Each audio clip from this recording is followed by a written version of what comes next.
Cubs fans. Tonight, we gather with heavy hearts and trembling hands as we face a reality that cuts deeper than any strikeout, any blown save, any championship drought we've ever endured. The winds off Lake Michigan carry whispers of 3 stories that will shake the very foundation of what it means to bleed Cubby Blue in 2025.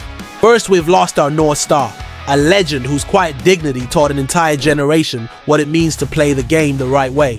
The man who made June 23rd sacred, who turned second base into poetry, who proved that heroes don't always need to shout to be heard. Tonight, Wrigleyville's lights dim for the last time for number 23. But wait, there's more crushing news. That ace closer we've been chasing like a mirage in the desert, the one who could have been our October savior, he's been swept away by a gambling investigation that reads like a bad dream. The front office's master plan, crumbling like a 0-0 Ward 2 fastball in the dirt. And if that wasn't enough to make you question everything, our beloved Cubs brass might be about to make a trade deadline blunder so massive, so catastrophically wrong, that it could derail this magical season faster than you can say Steve Bartman. A veteran reliever whose numbers scream danger, but whose name keeps surfacing in trade rumors like a haunting melody.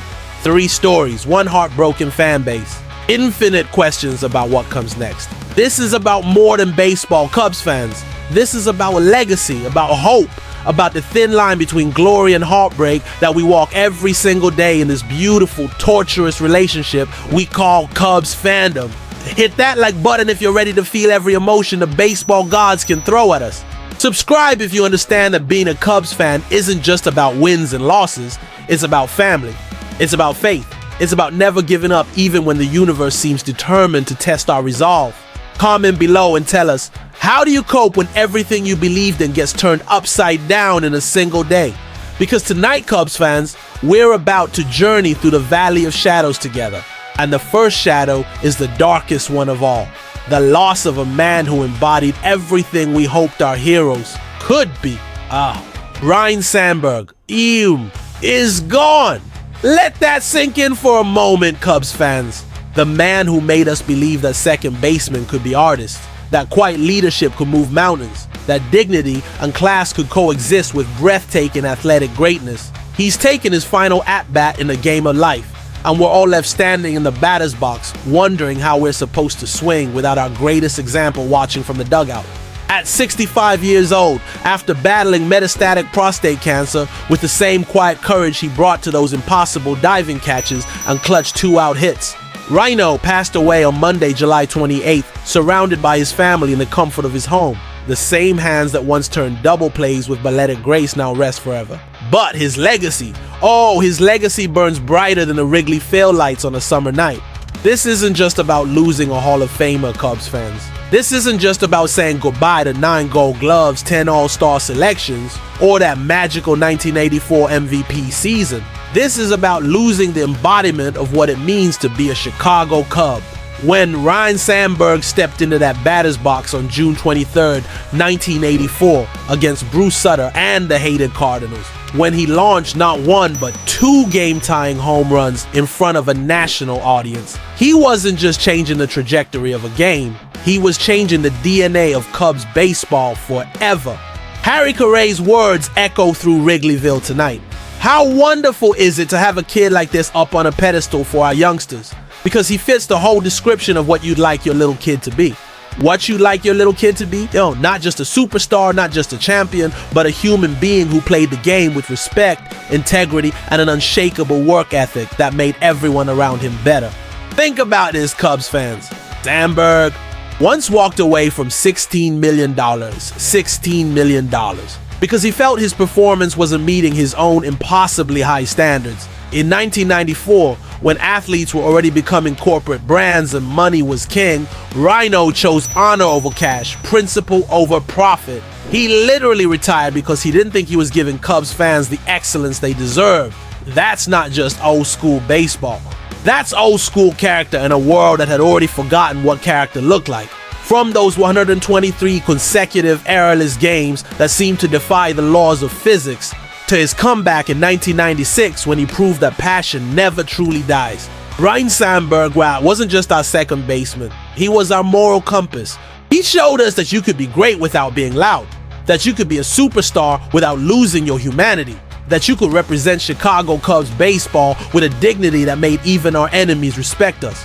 Tonight, as fans gather at his statue outside Wrigley Field, as the marquee glows with his memory, as social media explodes with stories of his kindness and grace, we're not just mourning a player.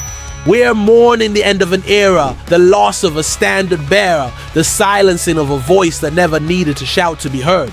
But Cubs fans, even as we wipe away tears and struggle to find words for this loss, the baseball world keeps spinning.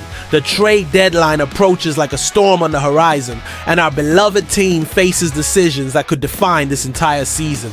And speaking of storms, the next wave of heartbreak was already building while we were still processing Rhino's passing. Just when you thought this day couldn't get any more brutal, Cubs fans, Major League Baseball, decided to twist the knife with news that feels like a cosmic joke played on our already shattered hearts. Emmanuel Class, remember that name, because it's about to become synonymous with what could have been in Cubs lore. The Cleveland Guardians closer, the man who could have been our October savior, the elite reliever our front office has been circling like sharks around wounded prey for 2 years, has just been placed on non-disciplinary paid leave through August 31st due to a sports betting investigation. Let me repeat that for those in the back. The Emmanuel Clase trade is dead, and it died not from lack of talent or negotiation failure, but from gambling allegations that read like a bad movie script. This is the same Clase who was supposed to be our ace in the hole, our insurance policy for those heart-stopping ninth innings that make Cubs fans age in dog years. The same reliever who could throw 100 mouth cutters like he was playing catch in his backyard, who had the kind of stuff that could make even the most pessimistic Cubs fan believe in October magic again.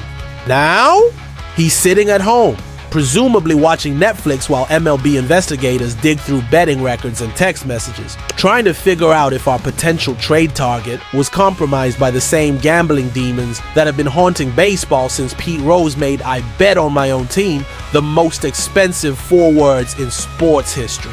But here's the part that makes you want to scream into the void, Cubs fans. This gambling investigation isn't even about Clase alone. His teammate Luis Ortiz got caught up in this mess earlier this season, placed on leave after unusual betting activity was discovered on specific pitches he'd thrown. Specific pitches. We're not talking about broad game outcomes here. We're talking about the kind of granular betting that makes your skin crawl, the type of corruption that makes you question whether what you're watching is competition or entertainment. And the timing? It's almost too perfect to be coincidental. Just as the trade deadline approaches, just as the Cubs are sitting at 62-44 and dreaming of October glory, just as we're mourning the loss of Ryne Sandberg and needing something, anything to believe in, the baseball gods decide to snatch away one of our most realistic paths to bullpen salvation. This isn't just about losing a trade target, Cubs fans. This is about losing faith in the integrity of the game itself.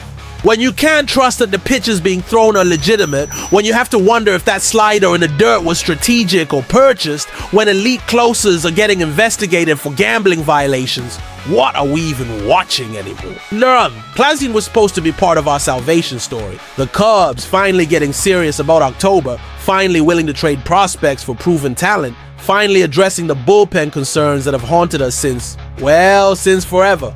Instead, we get a gambling investigation that sounds like it was ripped from the pages of a Pete Rose biography.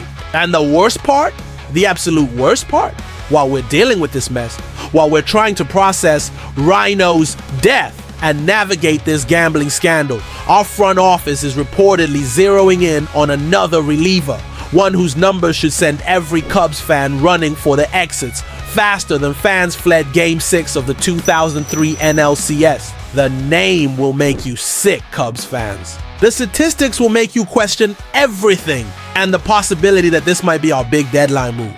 That's the kind of front office blunder that could turn this magical season into another what-if story that haunts Wrigleyville for decades. Cubs fans, if you thought losing Ryne Sandberg was heartbreaking and the class-named gambling scandal was infuriating, then buckle up for the grand finale of this nightmare day, because our beloved front office might be about to commit the kind of trade deadline mistake that makes Sammy Sosa for George Bell look like genius-level roster construction. Raisel Iglesias. Write that name down, Cubs fans, because if Jed Hoyer pulls the trigger on this potential disaster, it might be the signature that ends our 2025 dreams before September even arrives. Here's a man who had a career 2.99 ERA coming into this season. Impressive numbers that would make any Cubs fan's heart skip a beat.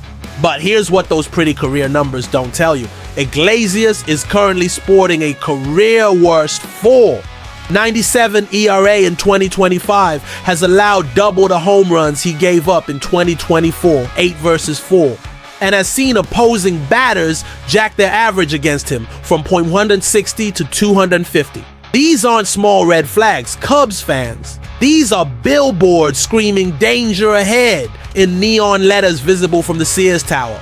This is the equivalent of buying a car based on its reputation from 5 years ago while ignoring the fact that the engine is currently on fire and the wheels are falling off. Iglesias might have been dominant in 2024 with that sparkling 1.95 ERA, but in 2025, he's been about as reliable as our bullpen during the 2003 postseason.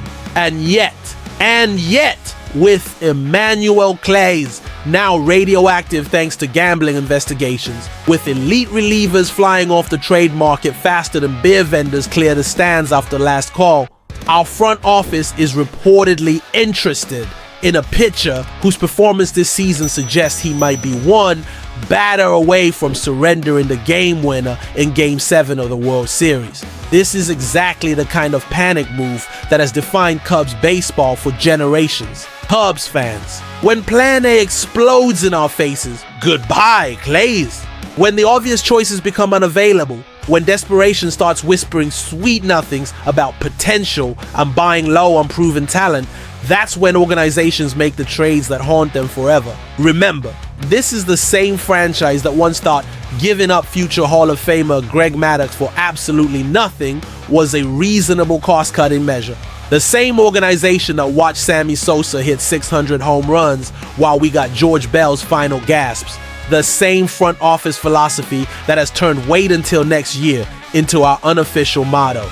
Iglesias is 35 years old in his walk year, currently pitching like someone who's already mentally packing for his next destination and showing all the warning signs of a reliever whose best days are firmly in the rearview mirror. Trading for him would be like Ryne Sandberg deciding to come back for one more season at age 45.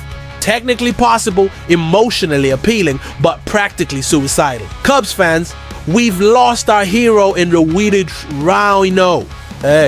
We've lost our trade target in Glass. And now we might lose our minds if the front office thinks Raisel Iglesias is the answer to our October prayers.